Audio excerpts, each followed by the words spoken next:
Hey folks, my name is John Lay, and welcome back to the channel. Today, I want to talk about a movie that I'm quite fond of, and that movie is Silmido.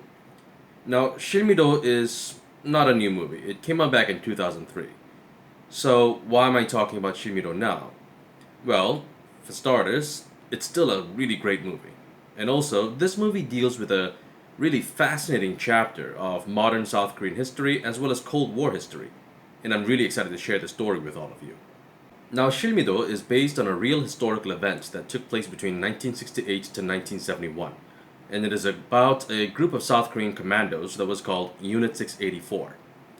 Now, unfortunately, there's quite a bit of information that is still unknown about what had happened to Unit 684, and that's because some of the information is either still classified or it was simply lost to history. And so, in a way, Shin-jo is a bit like Titanic in the sense that, yes, the movie is based on something that actually happened, but as far as things like character development goes, quite a bit of the movie has been fabricated. Now, obviously, Silmido is a Korean movie, and as I said about Korean movies before, this movie was made for a Korean audience. So, the filmmakers naturally assumed that the typical audience member was already familiar with the history. Unfortunately for international viewers like you, that kind of leaves you in the dark. And that's where I come in. So, in order to find out a bit more about Shimido and Unit 684, we're going to need to familiarize ourselves with another military unit. But this military unit is not from South Korea, it's from North Korea, and it's called Unit 124. Unit 124 was a North Korean group of Special Forces commandos, and they've been training for 2 years before they were finally activated. And Unit 124 had only one mission, and that mission was to infiltrate South Korea and to assassinate then South Korean President and dictator Park Chung-hee. Now let's take a moment to briefly talk about Park Chung-hee. Park Chung-hee was originally a general in the South Korean army, and he came to power via a coup d'etat in 1961, and he officially became South Korea's president in 1963. Over the years, he used a various set of tools like brute force, intimidation, but he also improved the economy.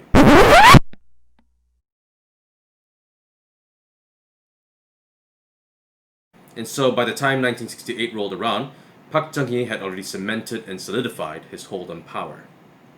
As it became obvious that Park Chung-hee wasn't going anywhere, and the opposition forces were too weak to oppose him, over in North Korea, Kim Il-sung, the North Korean leader, was looking at things and he was getting worried. For one thing, around this time, the South Korean economy was clearly starting to outpace North Korea's economy. For Kim Il sung, not only was this an embarrassment, this was also a threat to his rule. Also, Kim Il sung, although he had already failed once before, still dreamed of reunifying the Korean peninsula under his rule. And during this time, in the late 1960s, the United States was starting to get bogged down in the Vietnam War. And so Kim Il sung thought that the United States was a little too busy to be worried about him. And Kim Il sung convinced himself that he would be able to foment a communist revolution in South Korea, but only if he was able to eliminate Park Chung-hee. So in January 1968, Kim Il sung finally issued the order. Unit 124 was to infiltrate South Korea and assassinate Park Chung-hee. Although it was the dead of winter, Unit 124 was able to climb over the mountains and cross over the rugged terrain, and also cross over the frozen Indian River. They were able to bypass South Korean and American forces that were deployed by the DMZ. But not long after Unit 124 arrived in South Korea, things started to go wrong for them. After they arrived here, they got a message through their radio, and the message said to them that the mission was cancelled and that they were to return home to North Korea at once. Unfortunately for Unit 124, that message was encrypted, and none of the 31 commandos knew how to decrypt it. That message was decrypted long after the fact by the South Korean Central Intelligence Agency. So, although Pyongyang had cancelled their mission, as far as Unit 124 was concerned, the mission was still a go. From that point on, things just got worse and worse for Unit 124. Now, after Unit 124 arrived in South Korea, they changed into South Korean army uniforms. And as they were headed down south, they happened to come across a group of South Korean civilians who were in the forest looking for firewood. As it turned out, these group of civilians were actually brothers, and the brothers thought that they were just South Korean soldiers who were out in the forest for a military training exercise. After all, they were dressed in South Korean army uniforms. But one of the brothers noticed something was a little off. One of the North Korean commandos had his military insignia displayed upside down. And so the brother actually asked the commandos, "Hey, are you from North Korea?" And the commandos actually did not even try to hide it. They said that they were. Now, before Unit 124 left North Korea to go on their mission, they were ordered by their superior officers that if they were to be discovered by any South Korean civilians, those civilians had to be killed because, they don't want any witnesses. Thankfully for those brothers, the commandos refused to obey that order. Now, apparently, it was not a unanimous decision. Some of the commandos wanted to kill the brothers, some of the commandos wanted to spare them. And there were two main reasons why they decided to spare the brothers. The first reason was because it was January, and what that meant was that this was in the middle of the winter. And what that meant was that the ground was frozen solid. If they killed the brothers, they would have had to bury the brothers, but they didn't have enough time to dig holes in the ground to bury them. The second reason was a bit more ideological than practical. From Unit 124's perspective, these four brothers were members of the struggling proletariat who was simply out in the forest looking for firewood so they could just barely survive the winter. As far as they were concerned, they were allies who were struggling against the capitalist system. And so, they decided to spare the brothers for that exact reason. So instead of killing the brothers, Unit 124 did something a bit strange. The captain of the group decided to give the brothers a lecture on the superiority of communism. And of course, they also had to bribe the brothers. They told the brothers that once they succeeded in their mission in assassinating Park Chung-hee, that would naturally lead to the establishment of a revolutionary government in South Korea, and those brothers would be given a place in that government. The choice was simple for the brothers: join the commandos or die. Now, naturally, for the brothers, this was not a hard choice, and so the brothers said, "Yes, we are on your side. We will support the North Korean government." Satisfied with the brothers' response, Unit 124 simply left. And as soon as the commandos were out of sight, the brothers reported them to the police. As soon as that happened, a national lockdown took place and a manhunt went underway. From this point on, it was a race against time for Unit 124. They were cold and they were hungry as they had not eaten for days, but they still managed to evade capture for 2 days before they were finally discovered. They reached close to their target too.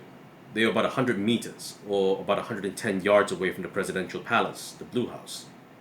Now, this was the first time that these soldiers had been in Seoul, of course, but they were quite familiar with the premises. And that's because while they were training to assassinate Park Chung-hee in North Korea, they used actual mock-up buildings of the Blue House. Had they entered the premises, God knows how history might have changed. The commandos of Unit 124 were discovered at a checkpoint near the Blue House by 3 police officers. Now remember, those brothers that they met earlier had reported them to the police, so there was a nationwide manhunt going on. The 3 police officers were asking the commandos questions, and they noticed something weird about them. Their accents were a little off, and they were wearing trench coats that were clearly hiding weapons. One of the police officers drew his gun, but unfortunately for him, that was the last thing that he ever did, because one of the commandos shot him dead. And after that, a shootout broke out. Now, a shootout is chaotic enough as it is, but things got even worse when 2 buses appeared out of nowhere and they got caught in the crossfire between South Korean police officers and North Korean commandos. The commandos were convinced that those buses were carrying South Korean soldiers and they were trying to surround them. The commandos panicked and they started to spray bullets everywhere and throw grenades at the buses. The buses were not carrying any South Korean soldiers. They were just full of everyday South Korean civilians who were going about their day-to-day lives. It's not exactly clear, but about 100 people, civilians, soldiers, and police officers, were killed or wounded that day. But what was clear was that Unit 124's mission had failed. South Korean police officers and soldiers had access to heavy weapons, and they were getting reinforcements, and they even had a tank. Not even elite North Korean commandos were able to withstand that level of firepower. So Unit 124 decided to split up and flee. But Unit 124 just could not catch a break. Although they were running away in multiple directions, at the end, they were still like rats that were already trapped in a maze. And that's because Seoul, the capital city of South Korea, is surrounded by mountains. It was winter. It was snowing. They were cold. They were hungry. They were demoralized. They were outnumbered. They were outgunned. And South Korean soldiers and police officers were circling in. But not only that, Unit 124 was just not equipped to handle the South Korean population. You see, while they were in North Korea and training to kill Park Chung-hee, they received a lot of North Korean propaganda. And North Korean propaganda said that the South Korean people were desperate for reunification and that they were yearning for communism. And so, when the North Korean soldiers were all fleeing and they had nowhere to go, one of the commandos actually knocked on the doors of this one South Korean homeowner. And the commando did not even try to hide where he was from. He actually admitted that he was from North Korea and that he needed a place to stay.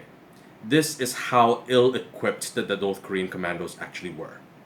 It took over a week, but in the end, 29 out of the 31 members of Unit 124 were killed or they committed suicide before they could get caught. South Korean fatalities differ, but it is estimated that dozens of South Korean soldiers and police officers and civilians were killed in the process. So if 29 out of the 31 North Korean commandos were killed, that means there were 2 survivors. What happened to them? Well, one of the commandos who managed to evade capture returned to North Korea. And when he returned to North Korea, he was given a hero's welcome. And he continued to enjoy a very long and illustrious career. He went on to become a general, and later he also became a vice minister in the Ministry of People's Armed Forces. He also became an assistant to Kim Jong-il, who is Kim Il-sung's son. The second commando who survived was a man named Shin-jo, and he was captured alive by the South Korean army. He was discovered in an abandoned house, and when he realized that he was surrounded by the South Korean army, he willingly surrendered. After Kim Shin-jo was arrested and interrogated, the South Korean government was able to understand what Unit 124's mission was. During a highly publicized trial, Kim Shin-jo famously said, 청와대 내비는 박정희 대통령을 모아자를 거하고 그 다음에 그 살아있는 주요한 간부들을 총살할 임무를 받았습니다. Along with that information, the South Korean army was able to find out where Kim Shin-jo had stashed his weapons in the mountains, and they were also able to identify the dead bodies of his fallen comrades. Now, investigators had discovered that despite the fact that they were all in a shootout, Kim Shin-jo never once fired any of his weapons, and this would later have consequences for him. Now, as with all things, there is a cause and an effect, and the same thing happened here. When it was discovered that 31 North Korean commandos were able to cross over into South Korea and get so close to the South Korean presidential palace, there was an uproar. One of the first things that happened was that every single person in the South Korean military, Army, Air Force, and Navy, had their mandatory military services extended by an additional 6 months. But much more than that, 2 additional, much more long-term changes occurred as well. Firstly, for the very first time in South Korean history, the government established the Army Reserves. The second long-term change was that after the incident, the South Korean government finally realized the need for national ID cards. The fact that every single South Korean citizen is issued a national ID card is a direct consequence of Unit 124's attempt to assassinate President Park Chung-hee. About 2 years after this attempted assassination, for his cooperation and for providing the information that the South Korean army wanted, Kim Shin-jo was released from prison, and not long thereafter, he became a South Korean citizen. Now, this was seen as an act of betrayal by North Korea. And remember how earlier I said that Kim Shin-jo was discovered to have not fired his weapons at all? This was seen as an act of cowardice by North Korea. And it took a while for Kim Shin-jo to learn about this, but later on, through another defector, Kim Shin-jo discovered that the North Korean government publicly executed his parents and his siblings. Kim Shin-jo is still alive today. He's still in South Korea, but he doesn't go by Kim Shin-jo anymore. Now he goes by the name Kim Jae-hyun, and he is a pastor in a church. And from what I could gather, Kim Shin-jo is now an admirer of the president that he was once ordered to kill. Ironic. Naturally, North Korea denied any involvement, and they denied any knowledge of Unit 124. But in 1972, there was a diplomatic thaw between South and North Korea. At the time, there was a man named Lee Hoo-ra. He was the director of the South Korean Central Intelligence Agency. And in 1972, he made a secret diplomatic visit to North Korea. And during this meeting, Lee Hoo-ra met with Kim Il-sung. And according to Lee Hoo-ra, Kim Il-sung acknowledged the incident and apologized for it. But of course, this was not in writing. But before 1972, before this diplomatic thaw, understandably, people in South Korea were flipping mad. North Korean commandos had made it down all the way to Seoul to kill a sitting South Korean president. This was a serious escalation of hostilities. And yet, South Korea did not retaliate with a military strike. The armistice that had suspended the Korean War managed to hold. Instead of a military strike, South Korea established Unit 684, which brings us to this movie. But the question still remains, why didn't South Korea attack North Korea? After all, unlike now, North Korea at the time did not possess any nuclear weapons. To find out why, we're going to discuss about that in the next video. Alright, that about wraps it up. If you enjoyed this video, don't forget to click on the like and subscribe button as well as the notification bell. And if you have any comments, leave them down below. My name is John Lee, and I'll see you all next time. Bye.